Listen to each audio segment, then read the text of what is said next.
I'm Monica Onstead, and in my 20 years in this industry, I've seen hundreds of master plan communities. I know what works and what doesn't work. I'm Callie Friedman. Monica tells me what works. I'm deep into figuring out how we operate the stuff that works. And with us today, another person who really knows what works is Harry Masterson. Harry is joining us from EMBER. He is a managing principal. EMBER is a private real estate investment and development firm. Welcome, Harry. We're so excited to have you.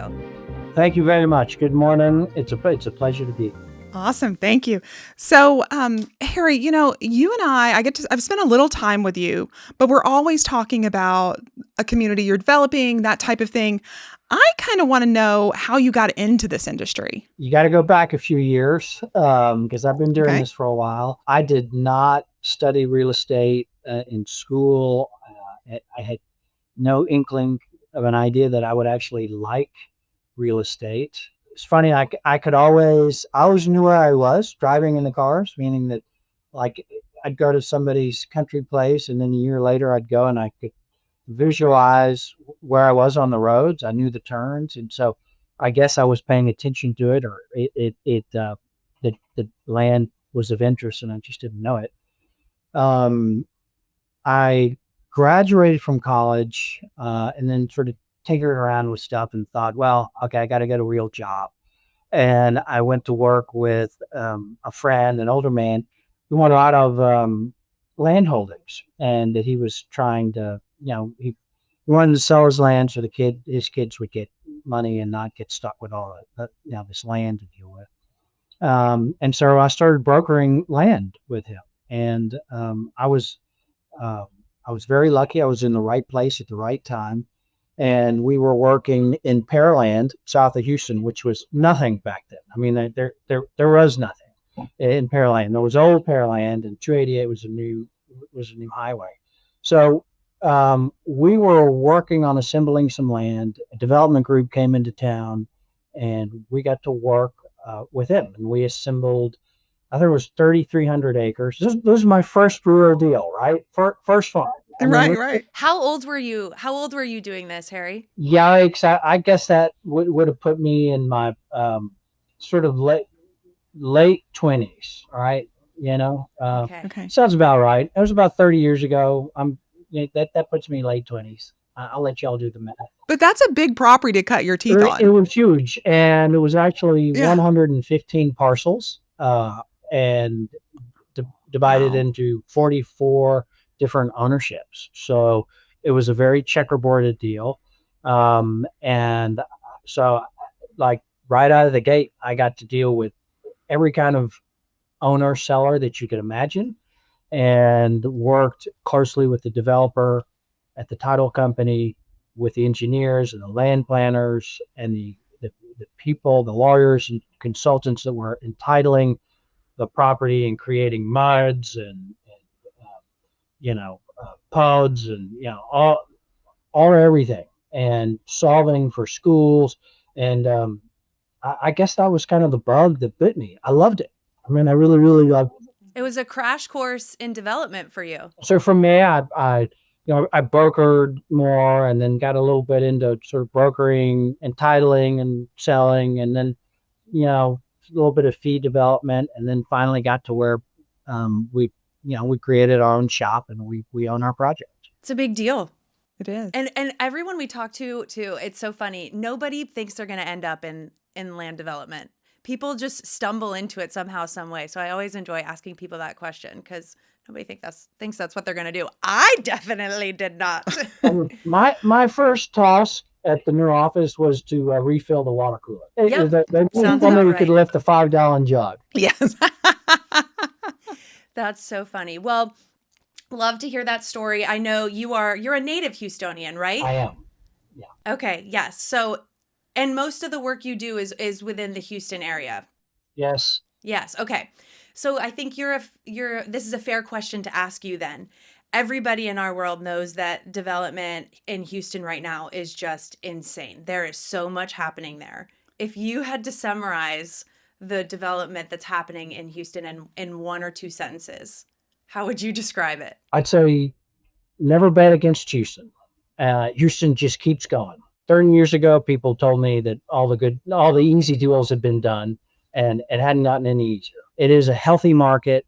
I think people are much more in tune to what's actually happening. There are resources out there to track home sales and lot inventories that just weren't there a couple of decades ago. And so I think the builders are cautious.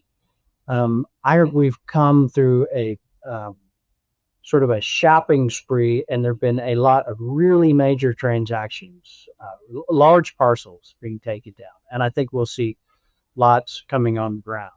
But it's a healthy environment, and I would say it feels a little bit like doing 90 on the highway and then exiting onto the feed or Honestly, perfect two sentences. Never don't bet on Houston, Right, right? And right. Houston just keeps going. Well, I liked Never bet against Houston. Yes.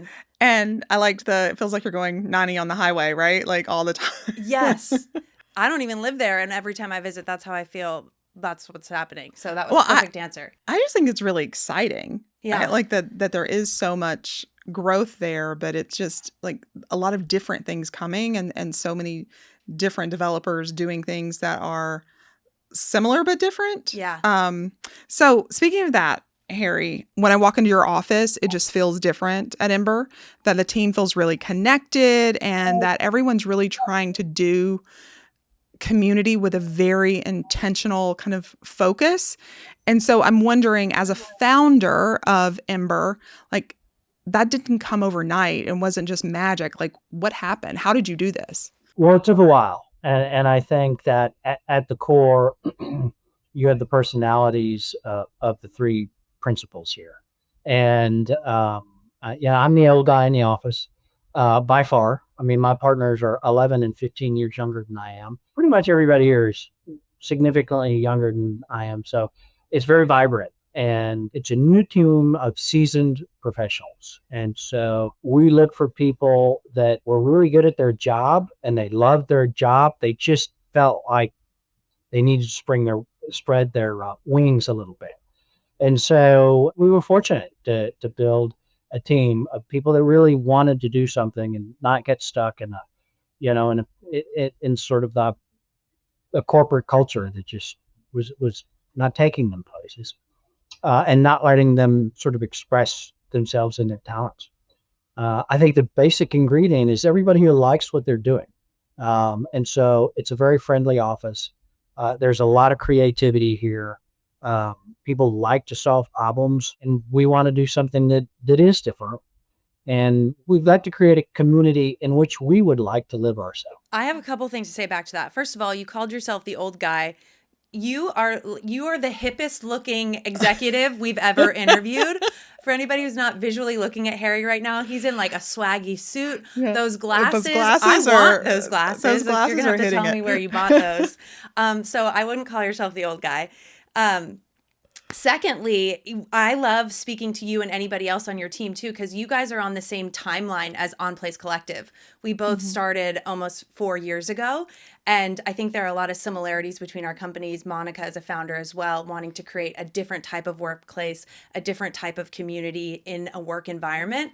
And she does the same thing. She hires people who are really talented and care a lot. For example, myself, right? Like I came into the company, I didn't know everything there is to know about land development, but it's the attitude and the culture and all of that she focuses on. So, and I can see that in Ember as well, which is amazing. It takes a time to sort of to pick up on the nature of your client and actually portray them. So I feel like when I see myself, I see the team, I'm flipping through my phone or I'm reading an article or something like that. I feel that it is us, and I feel good about that. And when I think the public realizes that, and that's very much what we wanted to do at the Grand Prairie, was really sort of be real.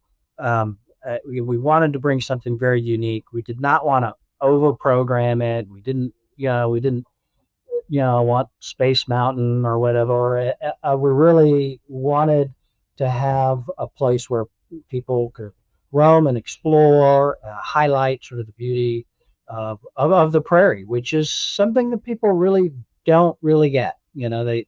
Everybody says, "Oh, trees," but there's a real beauty in the prairie. People are usually, they just don't see. They're going 60 miles an hour. Yeah. Perfect transition for us. I want us to get into the meat and potatoes of Ember's biggest project right now, the Grand Prairie, which is a community and development that On Place Collective is proud to be involved in as you guys are building it. And so, yeah, give us the elevator pitch of the Grand Prairie as a community, Harry. We're in the west side of Houston, which was previously an enormous prairie. In fact, that is where the name came from. I've learned be very careful what sort of cold names you had for projects because we were inspired by a passage written by one of I think it was a German settler passing through this Grand Prairie, and he referred to it as the Grand Prairie, and the Spaniards referred to it as the Grand Prairie, and it was enormous. It was, the Katy Prairie that everybody hears about was just a portion of this huge prairie. And we just put a name. Well, I'd rather come back and name it. Let's just call it, let's just call it the Grand Prairie. And we spent so much time trying to okay, we've got people to help us come up with names. And at the end of the day, we looked at each other and we said, no, it's the Grand Prairie. I mean, it's exactly what we focused on. And our logo mark is a stylized basket flower, American basket flower, which looks like a thistle. And to me, it's exactly what I'm talking about. It is a beautiful, it's a native plant, and most people don't even notice it. They think, oh, they're passing a thistle. And so that kind of, that's how we felt about it. At the time, we were pioneering, and which we were very nervous about. And we're not on the freeway. So we're like, oh my gosh. I mean, our competitor is on the freeway. They've got better access. They got better visibility. And, we realized that we're being off of the freeway, being a mile and a quarter, depending upon which entrance you use. The freeway was just not even part of the world out there. We couldn't see it. We couldn't hear it. We felt the breeze. We were there. That the sunset was so impactful that it's become a huge part of what we've done. We've designed our amenity center around the sunset because it's beautiful out there.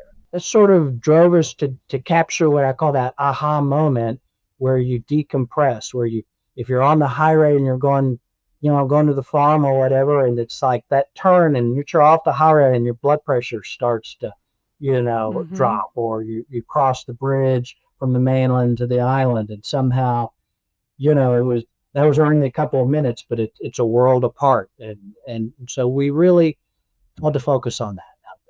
I love that because it sounds like what you thought was going to be a negative in the beginning, it actually turned out to be a positive. For example, the highway. You weren't right. You're not right off the highway. You thought that was going to be a detriment to you, and it actually became a positive because you get this kind of. It actually fits into the fits brand. into the brand, and you built around that. Yes, I love that. I've spent a good amount of time at the Grand Prairie, and I can attest to that feeling. It feels different than entering other communities that we do work in the general Houston area. And yeah, you guys you're really paying homage to the idea of the Grand Prairie, the sunsets. I know at completion, it'll be about 6,000 homes, 6,000 rooftops. Your amenities that are being built right now, one's going to be called the Sun Dancer. I know, like the naming, the branding of it all is going to be amazing. I know you have the Overlook Hill, which is a 40-foot man-made hill. And what's really cool about it, you can Google it on the side while you're listening to us right now, but they've got a spiral sidewalk that spirals, a trail that goes all the way up to the top of the Overlook Hill. And the idea is you can stand at the top and look for miles and miles out at the prairie and watch the sunset. I mean, this is good stuff, Harry. From a marketing perspective, like it all really ties into the brand, and it's such an easy story and explanation to tell to the buyer, when we all know in Houston that you just said, don't bet against Houston. There's a billion communities popping up. When we're talking to a buyer at the Grand Prairie, like it's such an easy flowing sell that we enjoy talking about as well. Sometimes we have to work a little harder to think about the sell, and the Grand Prairie, you guys have made it so easy for us there. And and it's easy when it's real and it works and it makes sense. So I attest to all of those things that you were describing. How was that sell for you? Did I do a good job? Yes, awesome. I tell you, it is an incredible feeling when you're out there. We were walking around recently, and you see parents out with their kids, and and the one's on training wheels, and the other one's in a stroller, and and they're trying to keep up with the one that's off of training wheels.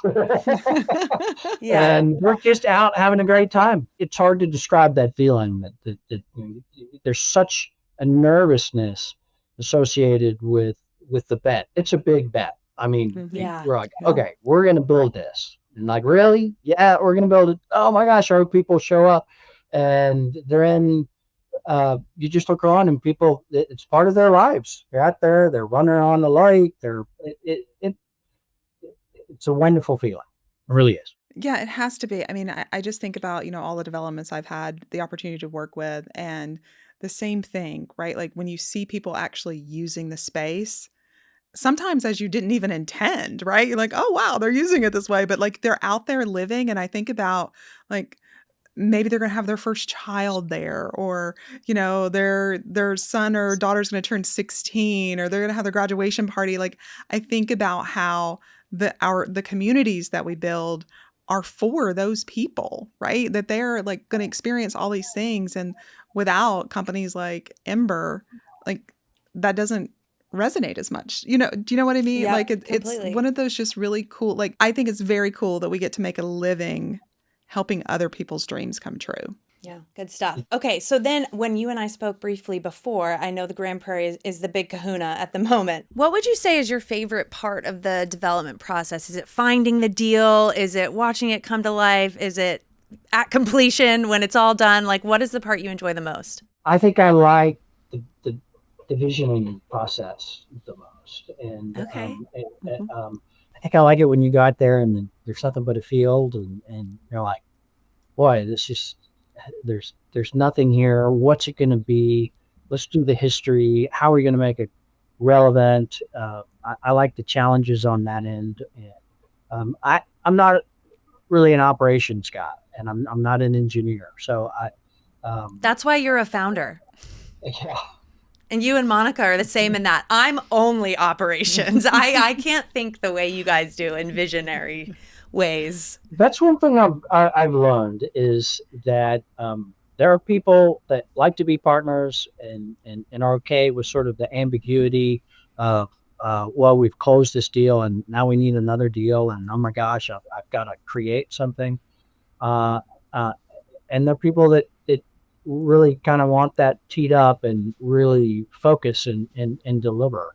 And we're fortunate that we've got really talented people here to work with that understand us and are creative and like delivering. I am I've always been a partner. I've never been a solo person. I don't like to work by myself. I'm pretty upfront with people to say I'm disorganized, and if I haven't gotten back to you, it means I forgot. So call me, and let them take care of the stuff that we've agreed needs to be done, and then it gets done quicker and better than I would do. And so I like working in a team. I think that's in the broadest of sense. I think that's where you get the best of the best product is working collaboratively. What I took away from that is we can just call you. Yeah. Harry, I have a question.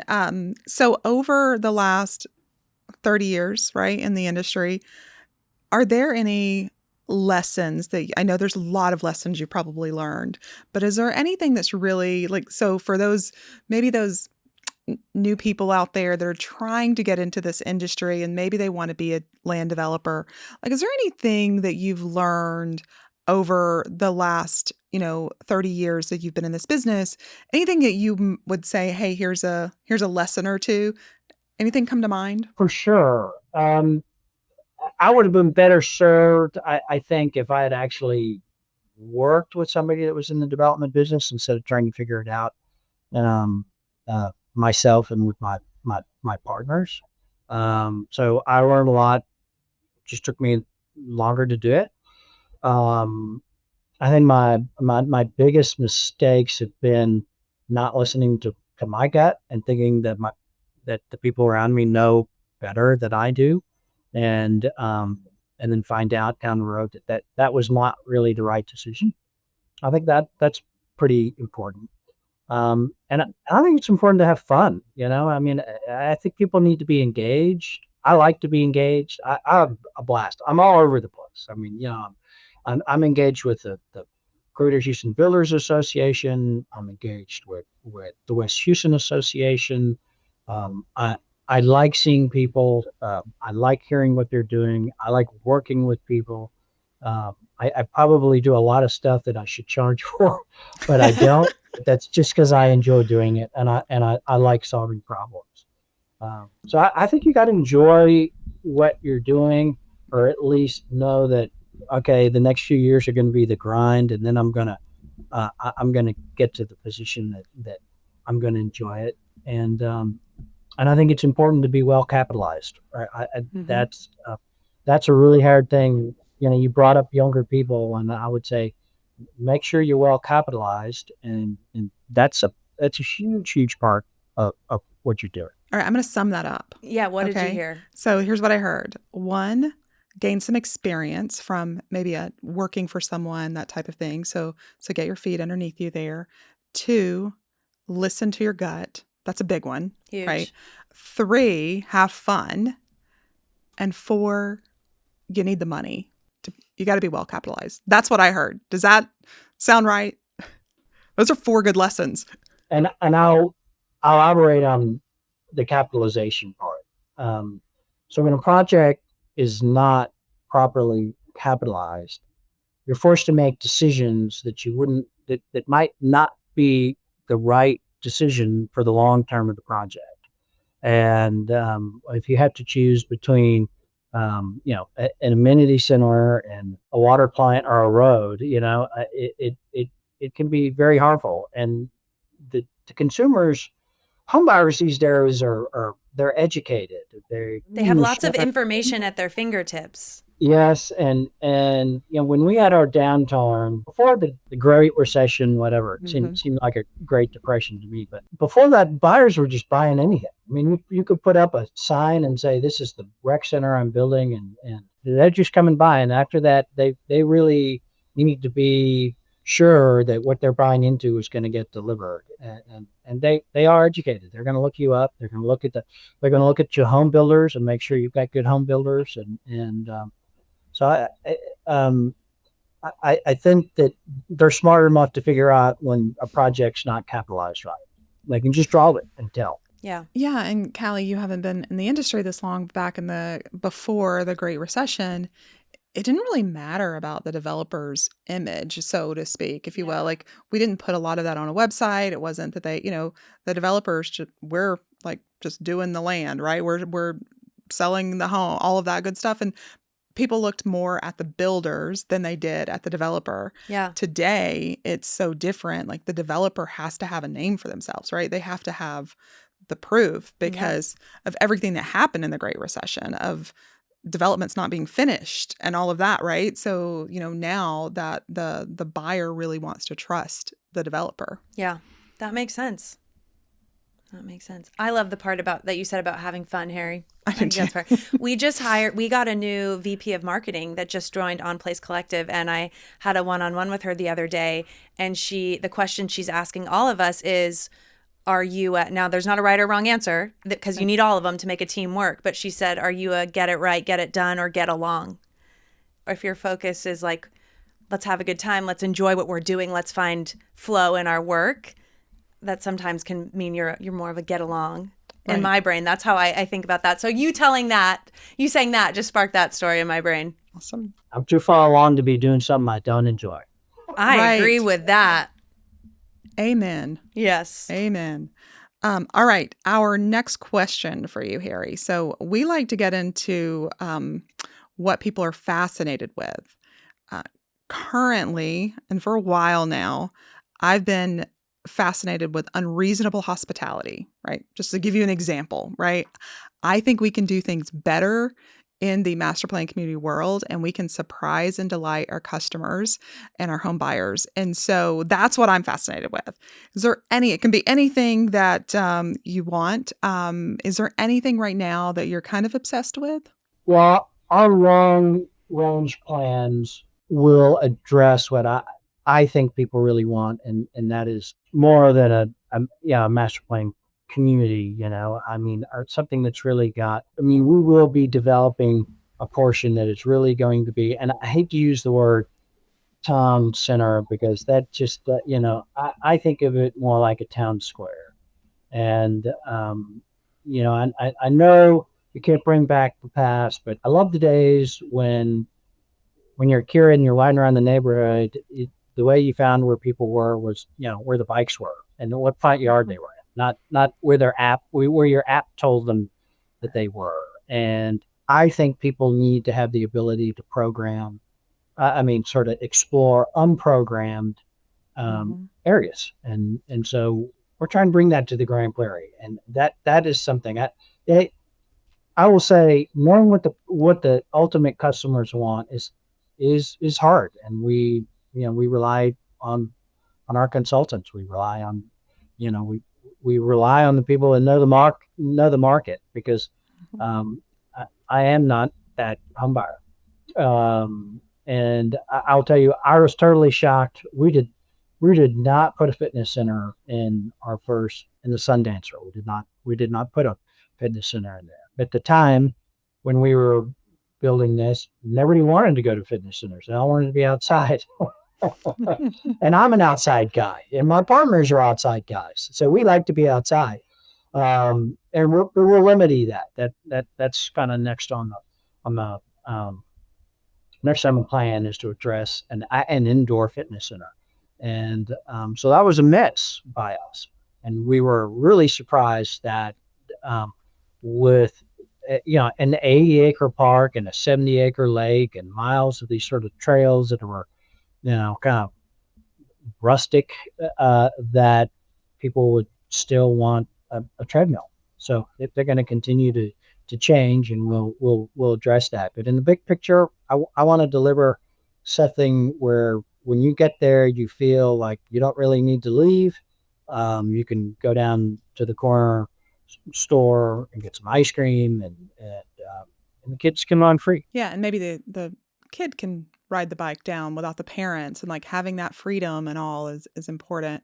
Harry, maybe one day we'll have a discussion about fitness centers. I have a whole philosophy around that. I think we're going to have a podcast coming up soon. Yeah, it's a topic that continues to come up, and I'm really excited to hear you guys are possibly thinking about working one into the Grand Prairie, because it is one of the biggest questions we get at the Welcome Experience there. Yeah. Is there a fitness center here?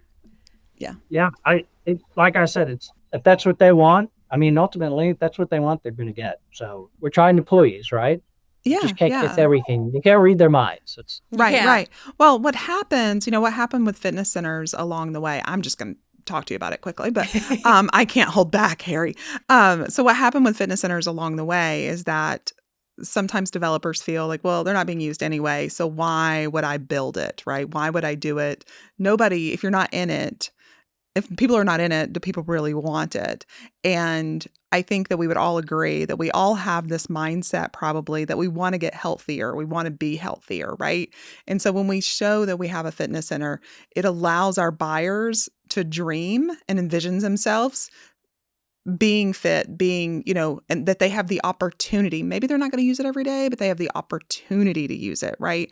So I think now that our real challenges with fitness centers is not that we need them or we don't need them. I think we do need them, regardless of what demographic you're selling to. I think that we really need to think about is how do we make them more activated, right? How can we get our residents in there using them? Because if you've been in a fitness center lately, Harry, that equipment can be very daunting for people to use, right? Yes, so how do we program it the right way? I couldn't agree more. I'd go to the gym. I had the same. We can tell, Harry.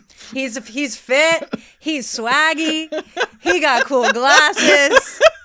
I see those LinkedIn posts. Ember goes to like Mexico to do triathlons together. It's been a while, but I know there's another one coming up. There is something that we do in this company, which is kind of interesting, is there is a race in Mexico annually, and it is a competition with all of the sister companies. So my one of my partners has they have very large companies in Mexico, and we went to this.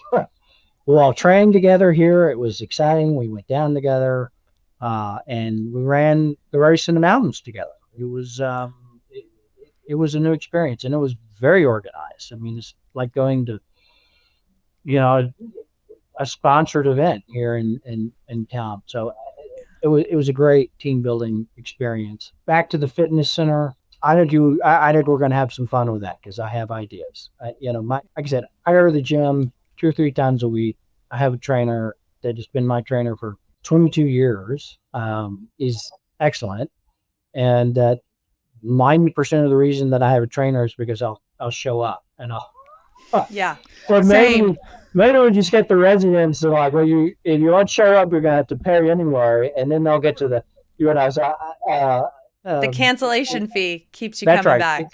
And I know myself. I know I'll come up with an excuse to put it off until tomorrow. So I think the fitness center is a challenge, and we're going to approach it in a much, much different fashion that keeps it very personal. Well, Harry, you're not alone. I also work with a trainer 3 days a week. I've been working with him for 10 years. And if I didn't work with him, I wouldn't show up. Yep.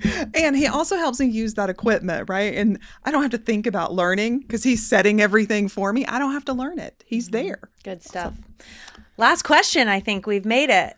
I think so. Do you want to ask it? Yeah. So, Harry, we briefly told you the podcast is called Smith Lane. That is the dirt road Monica grew up on. It's where she learned her sense of community. It's where she experienced the most intense form of community growing up. And she tries to sprinkle that feeling and that idea, that thought into every project she works on at On Place Collective. And now it's on to us, and we have a whole podcast branded after it. You get the idea.